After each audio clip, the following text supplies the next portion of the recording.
E aí galera, beleza? Meu nome é Alisson, sou do quinto A de Ciências Contábeis da Univel e eu vou estar falando para vocês um pouco sobre remuneração, área de atuação e carreira internacional e tributos, beleza? Espero que gostem. E aí galera, eu sou o Matheus, eu vou falar para vocês qual que é a importância da contabilidade na medicina veterinária.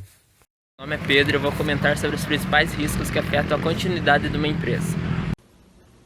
Olá pessoal, eu sou o Thiago Miranda, da turma de contábeis, e vou trazer um pouquinho aqui para vocês sobre os tipos de empresa e do enquadramento tributário com o meu grupo aqui do trabalho, que vai trazer um trabalho muito bacana para vocês aqui, tá entendendo um pouco sobre a contabilidade e a importância dela dentro das empresas para vocês.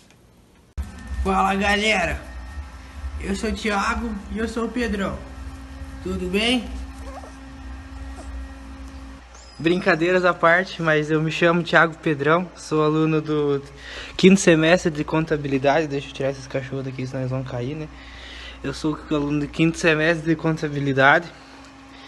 A gente fez um trabalho sobre medicina veterinária, a minha parte ficou especializada na área de societário, né, na abertura da empresa.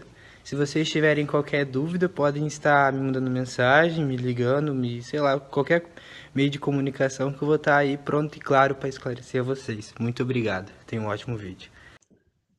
Então, primeiro de tudo, por que que a contabilidade é importante? E por que que a gente está fazendo esse vídeo para vocês? A gente vai falar um pouco sobre o que que vocês podem fazer na área de veterinária depois de formados. Falar um pouco do trabalho como empregado e também do trabalho como empregador. Vamos falar sobre o que nós, contadores, podemos fazer para vocês. Então, a contabilidade trabalha com todo tipo de assuntos financeiros. Pode ser útil para pessoas físicas e para pessoas jurídicas. Ela ajuda a administrar o patrimônio, tomar decisões, cumprir com as obrigações fiscais e ainda auxilia no crescimento do negócio e do patrimônio pessoal. A contabilidade para pessoa física não é tão comum que nem a contabilidade empresarial. Ela atua mais como um consultor, auxiliando da melhor maneira a utilização dos recursos pessoais. Já o contador empresarial é indispensável, não tem como viver sem ele nas empresas, desde as pequenas até as de grande porte. Ele vai muito além da parte operacional, o- ele ajuda os gestores a tomarem as decisões mais seguras e eficazes. Na hora que vocês escolheram fazer veterinário, acredito que vocês pensavam como seria trabalhar como empregado nessa área. Comigo, pelo menos, foi assim quando eu escolhi a contabilidade. Mas não é bem desse jeito. Qualquer curso escolhido, a pessoa pode se tornar um empregador também, um empresário, um empreendedor. Se tornar um empreendedor pode assustar um pouco as pessoas, é muito arriscado, etc. Mas ela tem suas vantagens também. Quando você se torna empreendedor, você se torna dono do próprio negócio, é você que toma as decisões. Você não vai ter ninguém falando o que você deve fazer. É você que vai estar fazendo isso. Você tem mais flexibilidade do horário. Você não precisa estar lá no trabalho exatamente às 8 horas e sair às 6 e você não vai ser punido por isso. Você pode ter mais rentabilidade e isso vai depender só de você. Se você trabalhar mais, se dedicar nisso que você faz, você vai ter mais rentabilidade, mais lucros. E você fica mais independente, não corre o risco de ficar desempregado. Só que não tem a decisão certa ou errada, melhor ou pior. Nem todos têm as competências necessárias ou até mesmo vontade para se tornar um empreendedor. Algumas pessoas se dão melhor com alguém falando o que deve ser feito e outros preferem definir o próprio caminho. Para ter um pouco mais de conhecimento nessa área, nesse assunto, o curso de veterinário que vocês fazem dispõe da disciplina de administração e empreendedorismo em ciências agrárias. Então vamos lá, gente. Primeiro eu vou falar do ramo de atuação do médico veterinário. O médico veterinário, ele pode trabalhar em mais de 80 áreas. Então, assim, vou destacar só algumas aqui, porque ficar falando bastante a gente vai consumir muito tempo nosso. Ó, então, o médico veterinário ele pode trabalhar em clínica de grandes animais, grandes e pequenos animais, ele pode trabalhar em clínica de animais silvestres, hospitais e consultórios veterinários, pode trabalhar com marketing de produtos destinados para uso animal, pesquisa para a preservação de espécie, fiscalização e inspeção sanitária em âmbito municipal, estadual e federal, pode trabalhar para órgãos como a Anvisa, que é a Agência Nacional de Vigilância Sanitária, o IBAMA, que é o Instituto Brasileiro do Meio Ambiente e dos Recursos Naturais e Renováveis, pode trabalhar para o MAPA, que é o Ministério da Agricultura, Pecuária e Abastecimento. E também pode seguir carreira militar, por exemplo. Então, falando um pouco agora também da questão de carreira internacional para o médico veterinário, trabalhar fora do país. O médico veterinário, ele pode sim trabalhar fora do país, só que assim, cada país tem a sua legislação, cada país tem as suas regras, digamos assim. Então, varia bastante, depende muito. Então, por exemplo, eu peguei o caso dos Estados Unidos, peguei para um exemplo para como se a pessoa fosse trabalhar nos Estados Unidos. Antes de tudo, ela deve falar fluente a língua inglesa, né, que é a língua falada nos Estados Unidos, e ter o visto de trabalho. Tendo isso, a pessoa tem que ser graduada em uma faculdade com AVMA. O que seria isso? É American Veterinary Medical Association, que seria uma associação dos médicos veterinários dos Estados Unidos.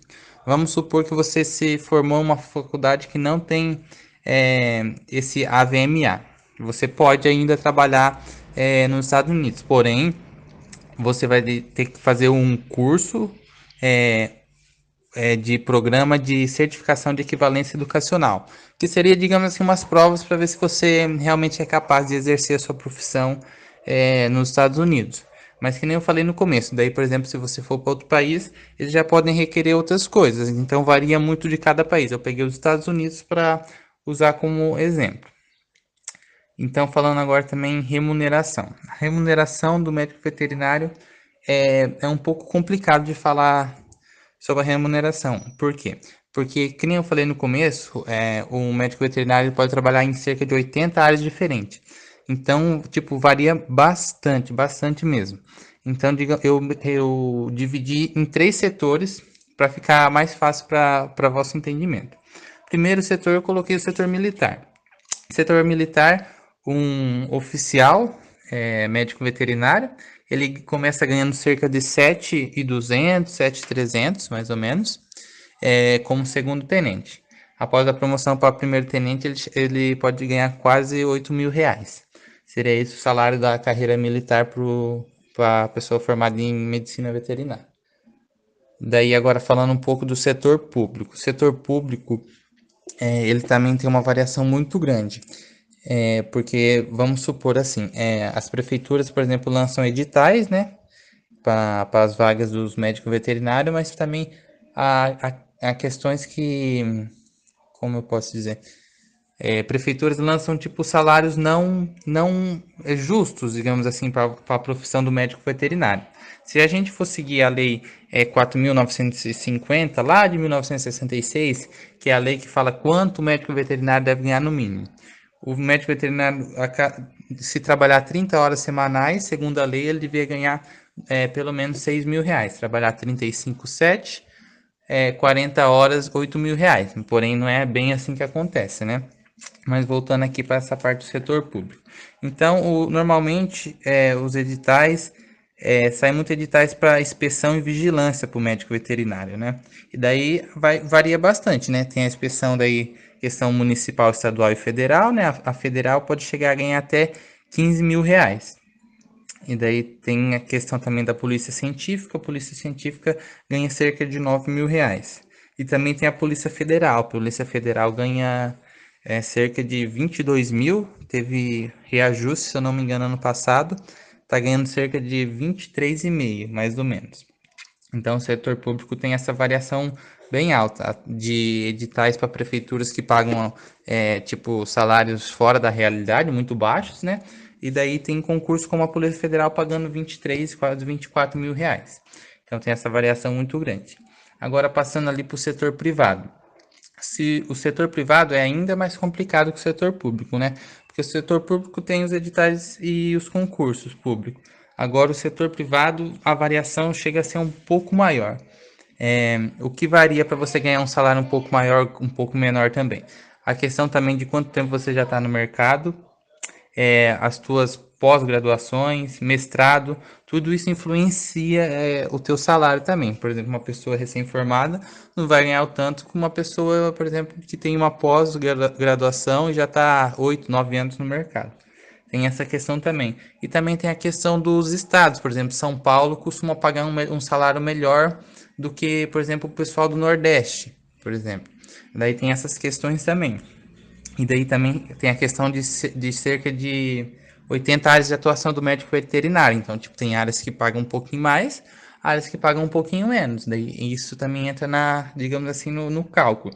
Então, assim, falando muito por cima, a média salarial do setor privado, com tudo que eu pesquisei, chega ali em mais ou menos mesmo por cima, dá uns R$ 2.800 de média. Mas é bem por cima esse valor, devido a todos os fatores que eu falei para vocês.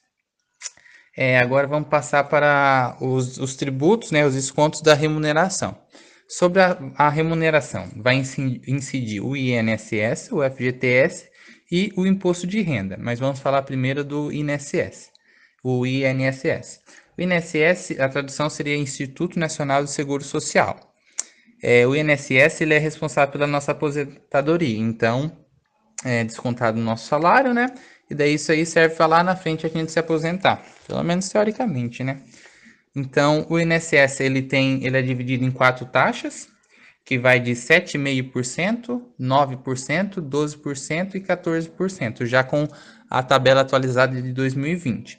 Então, quanto mais você ganhar, maior será o desconto, maior será a taxa do INSS sobre o salário.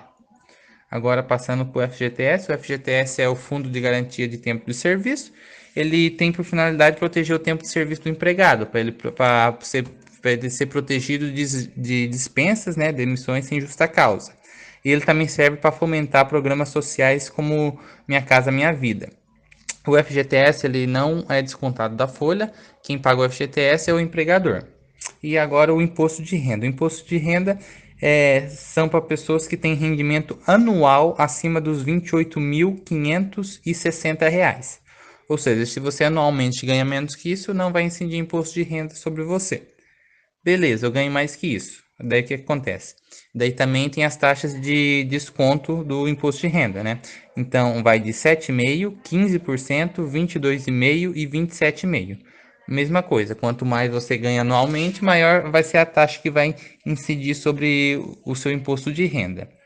O imposto de renda, para informação, ele é responsável para cobrir os gastos públicos, como segurança, escola e saúde. E daí eu também trouxe aqui para falar um pouco da insalubridade e periculosidade, que é um tributo que acaba não sendo tão raro assim, capaz de vocês já terem vistos, ou dependendo do setor que vocês trabalharem, também pode incidir. O que é a insalubridade? A insalubridade seria trabalhos onde a pessoa fica exposta a ambientes nocivos à saúde, como por exemplo ruídos muito altos, calor, uma temperatura muito alta, poeira, químicos. E daí o que acontece? Pessoas que trabalham nessas condições, eles recebem uma porcentagem da insalubridade, que varia de 10%, 20% e 40% sobre o salário mínimo. Ok? E daí também tem a periculosidade. A periculosidade, como que funciona? São para pessoas que trabalham expostas a risco de vida. Trabalham, por exemplo, mexendo com explosivo, com coisas inflamáveis, com substâncias radioativas. E daí esse aí tem uma taxa fixa de 30% sobre o salário base. Não é sobre o salário mínimo. O salário mínimo é insalubridade. E daí a periculosidade é o salário base. Beleza? E daí falando um pouco também sobre como o contador pode ajudar nessa questão aí de pessoa física, né? O contador, digamos assim, ele pode ajudar com as questões se estão sendo realmente descontados certo os valores da sua remuneração, né? Ele pode ajudar também com os direitos e deveres que o empregado deve cumprir. E também questão de imposto de renda, pode também a questão de ajudar com o gerenciamento do patrimônio, entre outros. Daí seria isso. Então vamos lá, pessoal. Como abrir uma empresa? Primeiro passo, você vai ter que encontrar um contador, né? Para ele estar passando as orientações certas para você começar a abrir a empresa.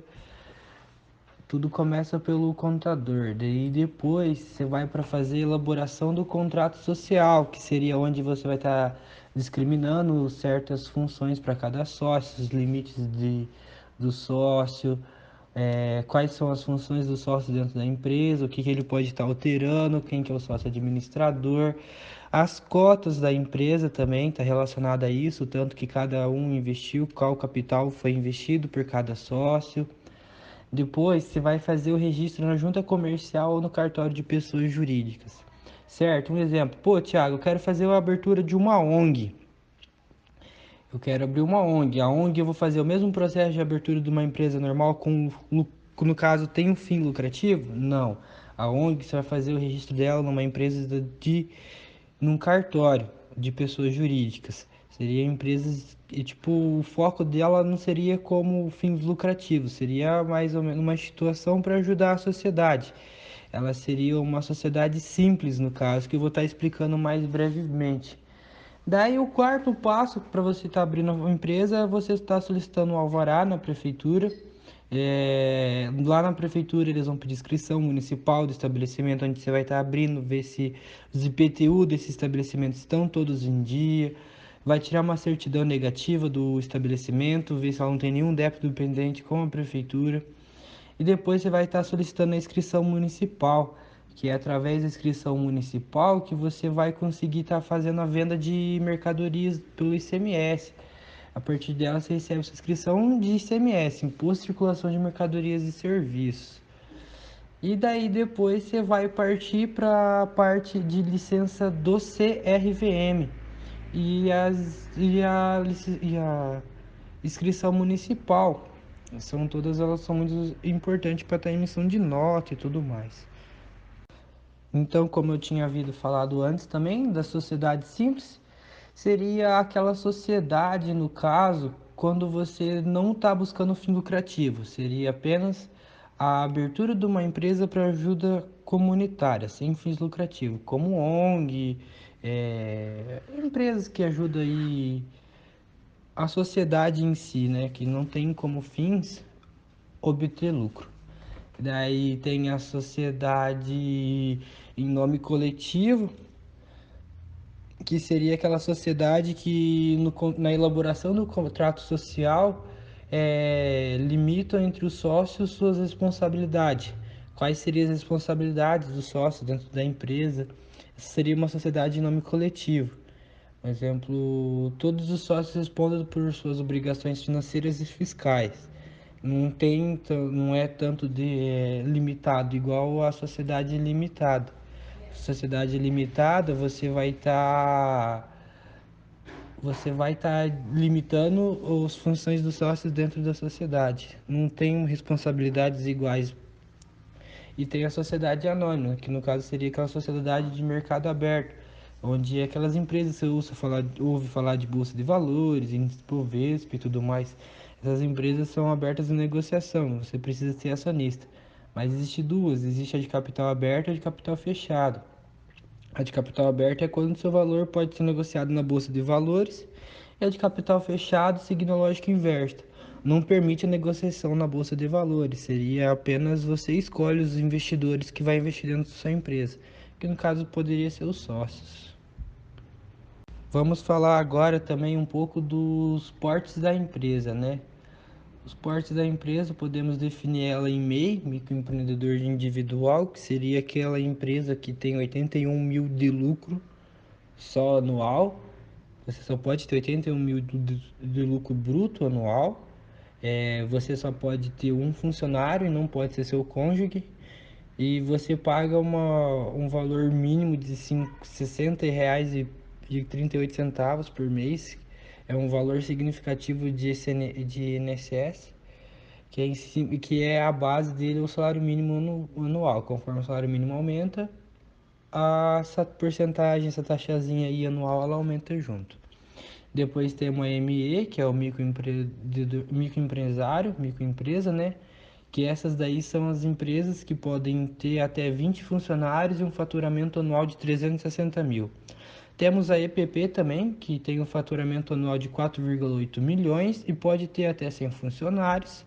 As empresas sem enquadramento, seria aquelas empresas com mais de 100 funcionários e acima de 4,8 milhões por ano. Então vamos falar um pouco também agora da área de atuação médica, que vocês podem estar abrindo empresas e estarem buscando crescer. Tem a clínica de pequenos animais, que é uma das áreas mais famosas dos médicos veterinários, né? Que seria fazer atendimento clínico, cirúrgico em animais de pequenos portes, cachorros, gatos, animais pequenos. Tem a área de animais silvestres, né? Que seria atuando para cuidar de animais selvagens, zoológico e também lidar com silvestres liberados para criação domiciliar. Tem as análises laboratoriais, que poucos veterinários pensam em seguir nessa área, né?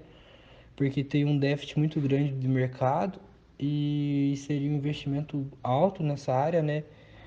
E por isso tem bastante falta dessa um mercado a ser estudado para ser investido, já que tem uma pequena falta, apesar que os estudos sempre têm que estar crescendo, né? Tem a inspeção de produto da origem animal, que seria frigorífico, laticínio e outras empresas no ramo, né? No caso, os frigoríficos, serviços de inspeção do médico veterinário que ocorrem em todas as etapas, desde a produção, da morte até o fim lá, desde quando nasce e tudo mais. E seria inspeção, seria trabalhar no CIF da empresa, né? Daí isso trabalharia, é uma empresa disso, no caso. E tem a clínica de grandes animais, né? Ela é bem extensa, uma área bem extensa, possível trabalhar de reprodução de bovinos, ovinos, caprinos e clínicas todas as espécies. E é uma grande área de mercado também para estar atuando. Ah, e também pode ser também na área de ensino, né? Tá dando aula, cursos, palestra e tudo mais. Isso daí seria especializado também nessa área também. Vamos falar agora também das empresas aqui presentes no nosso município, especializadas na área médica veterinária, né? Então vamos falar aí da CMV, uma clínica especializada em um monte de coisa, né? Tem acupuntura, anestesiologia, cardiologia, comportamento animal, dermatologia, endocrinologia, fisioterapia, geriatria, médico de animais exóticos, medicina felina, neurologia, odontologia, oftalmologia, oncologia, ortopedia, pneumologia, reprodução animal. Esses seriam os focos de toda a atuação da CMV. Eles também prestam serviço de análises laboratoriais, né? Daí tem a Dimevet, que seria também especializado em clínica geral, clínica especializada em diagnóstico por imagem, em cirurgia especializada em odontologia, em dermatologia, em felinos, cirurgias gerais. Eles daí tem a Santa Clara, que é especializado em acupuntura, banhos estética, cirurgias gerais e ortopédicas, consulta e plantão, exames laboratoriais, hospitalização, raio-x, táxi, ultrassonografia, vacinação. Daí tem a clínica Planeta Bicho, tem foco em ortopedia, odontologia, dermatologia, vacinação, radiologia, ultrassom, consulta, oncologia, internamento, acupuntura, cardiologia e fisioterapia. Daí tem a Unjo, clínica veterinária também, especializado também em acupuntura, anestesiologia, cardiologia, células troncos, cirurgia em geral. Tem oftalmologia, ortopedia, radiografia, ultrassom, vacinas. Tem laboratório também. E seria isso. Essas seriam todas as empresas. Tem mais a ser falado também das empresas e tudo mais, mas seria só um exemplo de algumas só. Beleza? Vamos falar um pouquinho agora como o contador pode auxiliar então na gestão da empresa.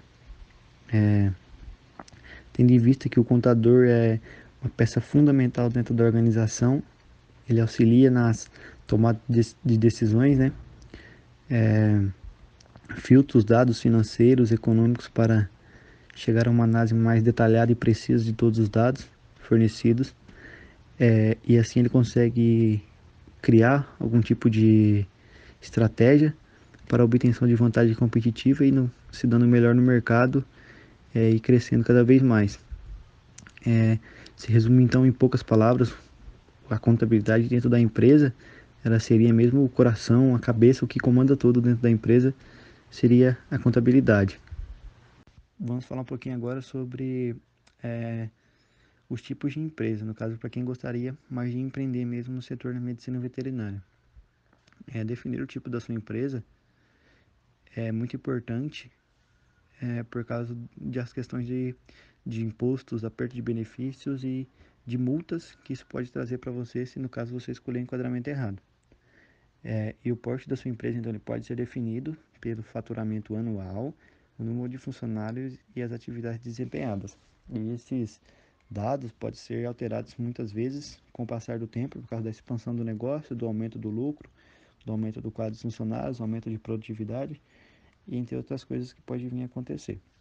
Os tipos de empresa então são a MEI, a EPP e a ME. Vamos falar um pouquinho sobre a MEI, que é o microempreendedor individual. Para você se enquadrar na MEI, você deve ter o faturamento até de R$ 81 mil por ano e não tem nenhum sócio, não pode ter nenhum sócio. E tem algumas atividades que se encaixam no enquadramento MEI. São mais de 400 atividades que a legislação traz para a gente. Não trouxe nenhuma para vocês, mas se vocês quiserem se aprofundar mais um pouquinho, é só perguntar que eu passo o site e passo tudo certinho para vocês a legislação. Esse profissional MEI então pode atuar na área de venda de produtos ou serviços, pode ser optante pelo Simples Nacional e pode ter até um funcionário ganhando até um salário mínimo. E todos os direitos desses funcionários é garantido, normalmente, como qualquer outra empresa, com auxílio maternidade, aposentadoria, todos os direitos são dados a esse funcionário. A ME, microempresa. Para você se enquadrar na ME, então, você deve ter a receita bruta anual inferior a 360 mil reais. Para você se encaixar na ME, você tem que optar pelas 3 formas de tributação, que é Simples Nacional, lucro real ou presumido, que vamos falar um pouquinho adiante sobre esses 3 tipos de tributação.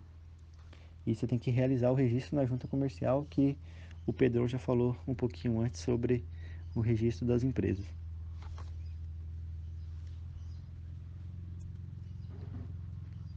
A EPP, então. A EPP, que é empresa de pequeno porte, que deve ter faturamento anual de até 4,8 milhões. E da mesma forma que a ME, o titular da empresa, então, deve formalizar um negócio na junta comercial, optando também pelos 3 regimes tributários: Simples Nacional, lucro presumido ou real. O enquadramento tributário, então, falar um pouquinho agora sobre o Simples Nacional, o lucro presumido e o lucro real. O Simples Nacional, então, é uma forma compartilhada da arrecadação de tributos. Esse regime está previsto em lei, né? Ele foi criado pelo governo para realmente simplificar o recolhimento de imposto, então seria mais fácil algumas pessoas conseguiam o enquadramento no Simples Nacional. Tinha muitas empresas que não conseguiam se encaixar no presumido e nem no real, no caso tinha um faturamento muito baixo, então acabavam ficando irregulares ali para não pagar tanto imposto. Só que com a abertura do Simples Nacional, então o governo conseguiu encaixar bem essas pessoas que têm empresas pequenas e se regularizar. Então existem algumas condições para se encaixar então no Simples Nacional. Eu vou falar de algumas para vocês. Então tem que se enquadrar na definição de microempresa, ou de empresas de pequeno porte. Tem que cumprir os requisitos previstos na legislação que o governo traz. E para você ser Simples Nacional, então, você tem que ter o faturamento anual de R$ 360 mil a 4,8 milhões de reais. O lucro presumido. Então, o lucro presumido é uma tributação simplificada do cálculo do imposto de renda e do CSLL. E CSLL é a contribuição social sobre o lucro líquido. Então, a alíquota a ser cobrada, calculada desses impostos, é sobre a receita bruta e outras receitas sujeitas à tributação. Então, são arrecadados, jogada a alíquota sobre o valor da sua receita bruta. Você define por exemplo, a minha empresa vai ter lucro esse ano de R$ 100 mil, um exemplo. No caso, então, vai ser a alíquota desses dois impostos vai ser sobre esses R$ 100 mil. Vai ficar pré-definido. E sempre vai ser isso. Não importa se você teve um lucro ali de 90 mil, esse imposto vai ser calculado sobre os 100 mil. Então, a escolha do enquadramento tributário é muito importante também. E agora, com lucro real ele é um regime tributário que ele não dá essa margem para calcular, entendeu? O lucro real é realmente sobre o lucro que você teve, você vai calcular o imposto, o CSLL e o IRPJ. Então seria mais interessante analisar bem, conversar realmente com o contador para, na escolha do enquadramento tributário ali, você conseguir ter a maior clareza, a melhor opção para não acabar perdendo dinheiro, correndo a trazer prejuízo para sua empresa. E também uma empresa que abre nova para o governo seria bom, então ele não quer que feche, então por isso ele gostaria que você analisasse bem, conversasse com o seu contador para não acarretar nenhum problema, certo? Então acho que a parte de empresas de enquadramento tributário, dos tipos de empresas, seria isso. Se alguém tiver alguma dúvida pode mandar. Eu não sei como vai funcionar essa parte, mas daí é só mandar que a gente tenta responder, beleza? Muito obrigado. Agora vou comentar um pouco sobre os principais riscos e fatores que dificultam a continuidade da empresa. Bom, o primeiro grande risco seria a incerteza. A incerteza nada mais é do que as dúvidas de como iniciar e como manter os negócios em meio a adversidades. Isso normalmente acontece por conta da falta de informações relevantes. Essa falta de informações afeta a tomada de decisões assertivas para a abertura da empresa, assim podendo causar a não continuidade do negócio. O próximo risco seria a análise ineficaz do mercado. Para um negócio ter futuro, é importante que o empreendedor tenha o conhecimento prévio do mercado que está se inserindo, pois saber quem são seus fornecedores, concorrentes, consumidores é essencial para o sucesso do negócio. Nesse daqui eu vou dar um exemplo. Se o empreendedor faz uma pesquisa de mercado e ele descobre que ele vende mais para jovens do que para pessoas de mais idade. Bom, nesse momento ele já vai ter um conhecimento que quando ele for fazer uma estratégia de marketing, ele vai ter que fazer um investimento maior para chamar a atenção dos jovens, mas sem se esquecer também dos pessoas mais de idade, porque eles também, de certa forma, dão um lucro para a empresa. O próximo risco seria a falta de planejamento financeiro. O empreendedor sempre deve ter uma reserva mínima de capital, isso para se prevenir de alguma possível adversidade que possa surgir no futuro. Não adianta o empreendedor simplesmente abrir o seu negócio sem nenhuma reserva. Se ele fazer isso, é um risco enorme, pois qualquer adversidade pode acabar com o negócio.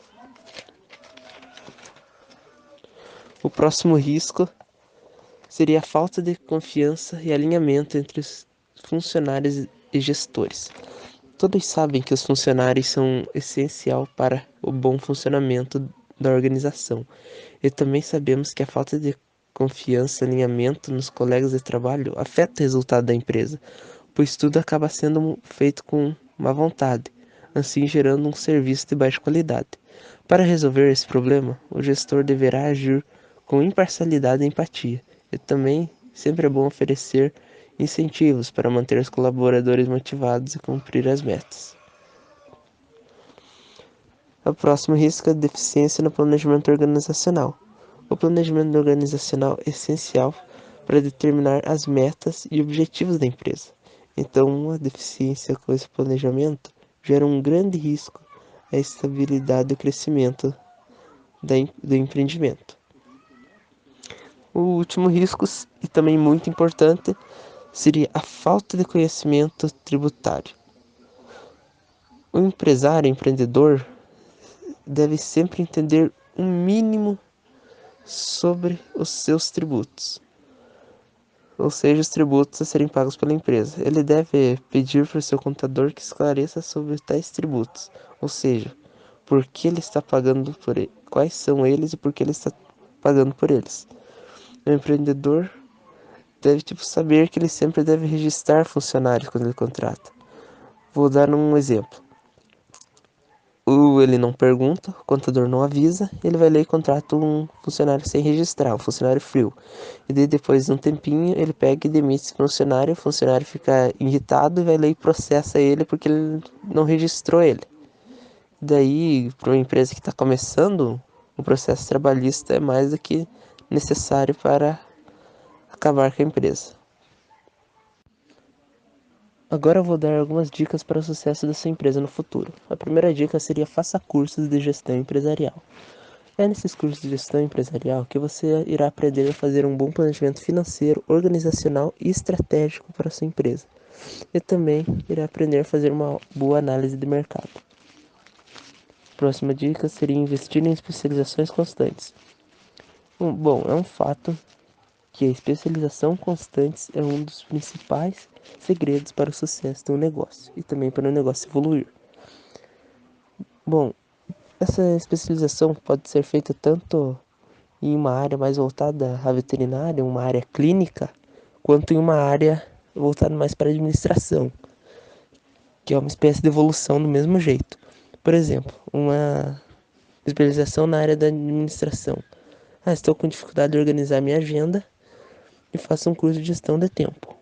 Ou pode ser em uma área clínica. Por exemplo, se especializar em acupuntura animal, que ajuda a prevenir o animal de doenças e de estresse. Próxima dica é: faça networkings. O networking nada mais é do que a troca de contato entre colegas. Ele permite que você troque experiências e conhecimentos com pessoas da mesma área. Ele pode ser feito tanto por grupos de WhatsApp, eventos do setor, colegas de turma, professores e pelo Facebook, entre vários outros. Esteja atento às novidades. Uma ideia interessante é sempre investir em novidades, pois os clientes sempre adoram uma novidade. Então, mesmo aquele cliente que um dia entrou na tua loja e saiu dizendo que nunca mais vai voltar, se tiver uma boa novidade, ele volta. Por exemplo, novos tratamentos para doenças, que nem aqui na minha cidade não tem ainda nenhum veterinário que faz acupuntura animal, então aqui seria uma novidade isso. E também quando foi lançado